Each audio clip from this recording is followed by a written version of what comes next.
آپ کی اطلاع کے لیے عرض ہے کہ قربانی یہودیوں میں بھی تھی اور عیسائیوں میں بھی تھی. آدم علیہ السلام سے لے کر اب تک جانور کو ذبح کرنے کا حکم یہ تمام آسمانی مذاہب میں موجود تھا. لیکن یہودیوں اور عیسائیوں کے جو مفکرین تھے، جس طرح آج ہمارے ہاں بھی بہت سے مفکرین پیدا ہو گئے ہیں، انہوں نے ایکچولی کر کے نا اصل میں قربانی کا جو فلسفہ تھا، ایکچولی مقصد تو یہ ہے کہ کسی کا گوشت کھا لے. تو ایکچولی اگر ہم کسی کے ساتھ تعاون کریں، ایکچولی آج کل بے روزگاری ہے، تو آپ دیکھیں ایک اتنا موٹا جانور، ایک 1.5-2 لاکھ کے جانور لانے سے بہتر ہے کہ کسی غریب کے منہ میں 2 نوالے رکھ دیں. تو کیوں نہیں؟ اور پھر جانور ذبح ہوتا ہے، خون، اور پھر جانور کو گرانا، اور پھر اچھے پڑھے لکھے لوگ وہ گائے کے ساتھ کھڑے ہوئے ہیں، اچھے نہیں لگ رہے بالکل بھی. تو وہ یہ، اور پھر ان جانوروں کو کاٹنے میں کیا فائدہ ہے بھائی، اس سے گوشت مہنگا ہو جاتا ہے. تو یہ کرا کے اپنے دین اور مذہب، جیسے ہمارے یہاں غامدی صاحب، معذرت کے ساتھ، تو ہمارے یہاں ذرا لیٹ پیدا ہوئے ہیں، ان کے ہاں جلدی پیدا ہو گئے تھے. یعنی اس قسم کے جو مفکرین ہیں وہ تھوڑا سا ہمارے ہاں اب پیدا ہو رہے ہیں، اسپیڈ کے ساتھ ہو رہے ہیں. ان کے ہاں اس قسم کے مفکرین پہلے پیدا ہو چکے تھے. تو وہ دین اور مذہب کا کر دیا انہوں نے بیڑا غرق.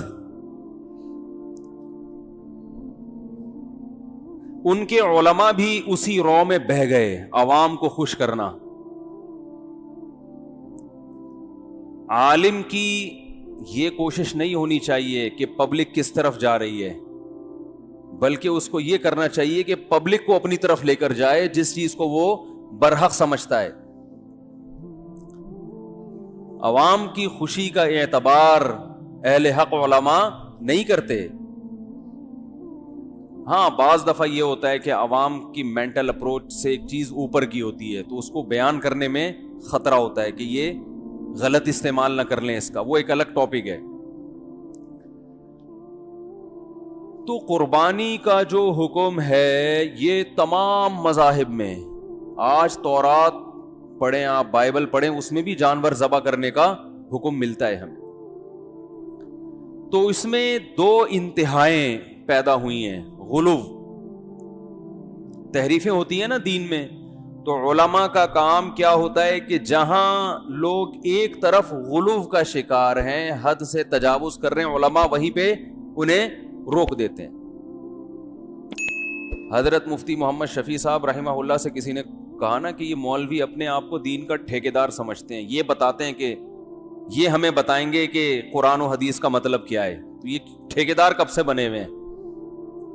یہ آج کل علماء کو بہت تانا دیا جاتا ہے کہ ہم ان سے کیوں سیکھیں. حضرت مفتی محمد شفیع صاحب جو بہت بڑے عالم تھے، حضرت مفتی تقی عثمانی صاحب کے والد، انہوں نے فرمایا ٹھیکیدار نہ سمجھیں، چوکیدار ہی سمجھ لیں. ہم دین کے ٹھیکیدار نہیں، لیکن چوکیدار بہرحال ہیں. قرآن و سنت کے نام پہ کسی غلط چیز کو اندر آنے نہیں دیں گے، اسلام میں نہیں آنے دیں گے. آج صبح ایک فتویٰ پڑھا کسی امریکہ میں یا UK میں کسی مشہور عالم کا. ان محترم نے یہ فتویٰ دیا کہ لاک ڈاؤن کی وجہ سے بے روزگاری بہت زیادہ بڑھ گئی ہے، خاص طور پر انڈیا میں، اور قربانی میں مشکلات بھی ہیں. تو قربانی کے بجائے آپ کسی غریب کو یا کسی بے روزگار کو اس کے ساتھ تعاون کر لیں. اور پھر ایک روایت بھی بھیجی، سعید ابن مسیب رحمہ اللہ تعالی بہت بڑے تابعی ہیں، ان کا ارشاد ہے کہ میں کسی غریب کو 3 درہم دے دوں، یہ مجھے قربانی کرنے سے زیادہ محبوب ہے. دلائل سب کو سب طرح کے مل جاتے ہیں. جب کوئی بندہ ایک سمت میں چلنا شروع ہوتا ہے نا، تو اس کو اپنے مطلب کے دلائل مل جاتے ہیں.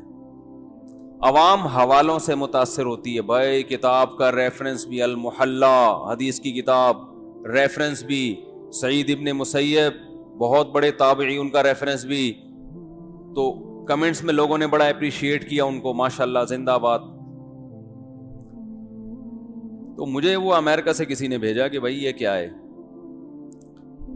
تو میں نے کہا اللہ کے بندو پہلے انہی سعید ابن مسیب کا دوسرا قول بھی دیکھ لو مصنف عبد الرزاق میں، اس میں وہ فرماتے ہیں لَأَنْ أُضَحِّيَ بِشَاةٍ أَحَبُّ إِلَيَّ مِنْ أَنْ أَتَصَدَّقَ بِمِئَةِ دِرْهَمٍ، میں ایک بکری ذبح کر دوں بقرعید والے دن، یہ مجھے زیادہ محبوب ہے کہ میں 100 درہم صدقہ کروں۔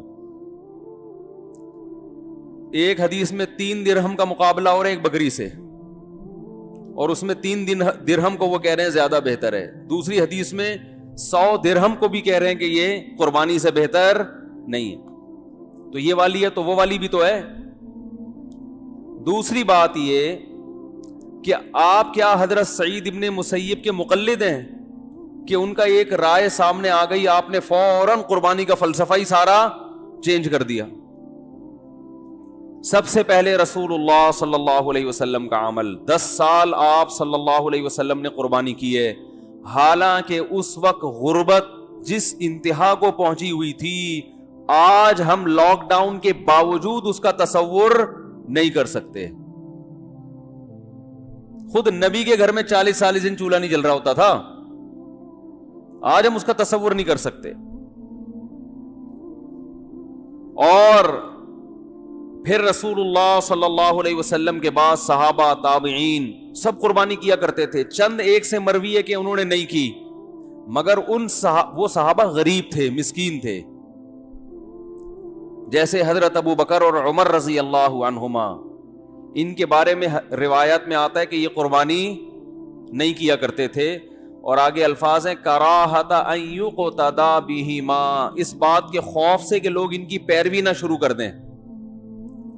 تو بعض حضرات نے اس بات کو دلیل کے طور پہ پیش کیا ہے کہ قربانی کرنا واجب نہیں ہے، کیونکہ ابو بکر و عمر نے باقاعدہ جان کر نہیں کی، اور وجہ یہ بیان کی جا رہی ہے کہ لوگ ان کی پیروی شروع نہ کر دیں، کہ اگر وہ قربانی کرتے تو لوگ ان کی پیروی کرتے نا۔ حدیث کا یہ مطلب نہیں ہے جو آپ سمجھ رہے ہیں۔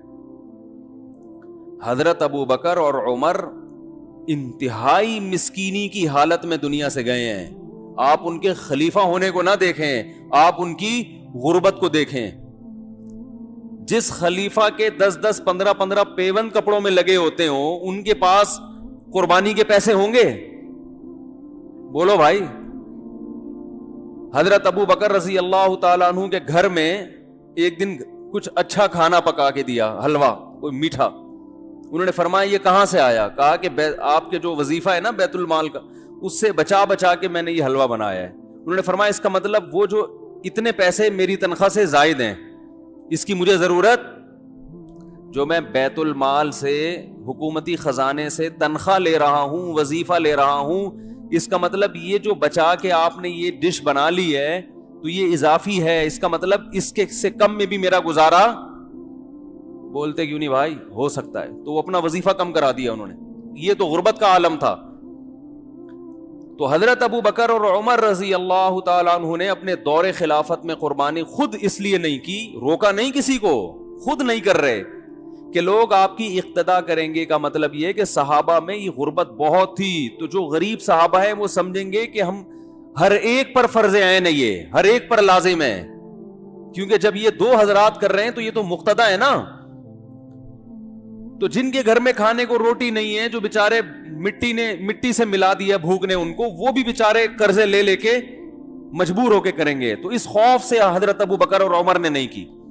ورنہ یہ ممکن ہے کہ ایک چیز نبی صلی اللہ علیہ وسلم نے پابندی سے کی ہو، 10 سال تواتر سے کیا ہو ایک عمل، اور حضرت ابو بکر اور عمر باقاعدہ نہ کر کے لوگوں کو ترغیب دیں کہ نہیں کیا کرو، یہ عملی طور پر ممکن ہے کیا؟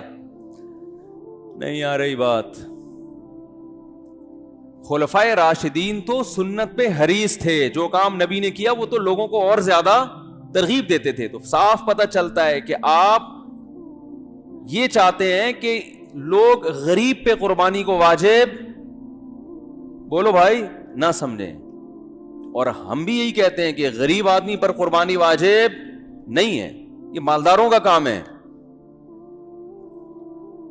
تو یہاں ایک ٹیکنیکل غلطی لوگوں سے ہوتی ہے کہ لوگ کہتے ہیں ہم تو مالدار ہیں نہیں۔ اب یہ بھی ممکن ہے آپ کہیں کہ چلو یہ تو ثابت ہو گیا کہ مالداروں پر لازم، بولو بھائی، نہیں ہے،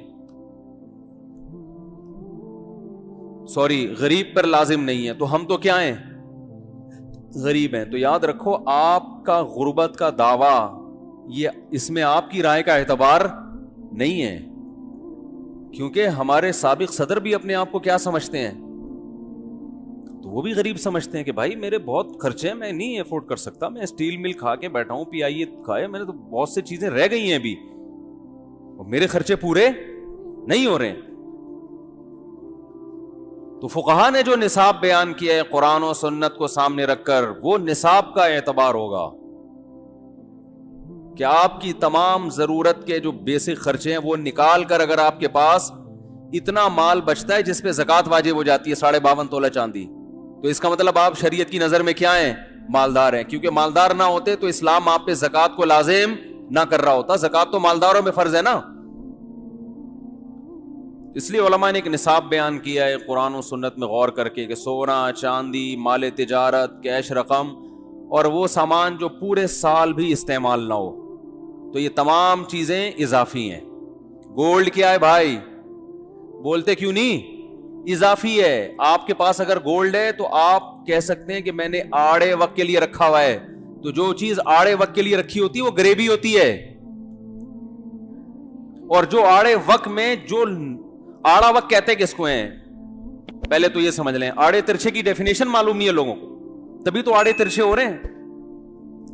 بھائی فزیکل فٹنس کا حال دیکھیں نا، عجیب طریقے سے کھا رہے ہیں، عجیب طریقے سے سو رہے ہیں، عجیب طریقے سے بیٹھ رہے ہیں، تو کیا ہو رہے ہیں؟ آڑے ترچھے ہو رہے ہیں نا۔ تو وجہ کیا ہے کہ ان کو پتہ ہی نہیں کہ آڑا ترچھا۔ ان سے بولو یار آپ کی توند کہاں جا رہی ہے، یہ کیا ہو رہا ہے، تو کہتے ہیں بہترین فٹ فاٹ۔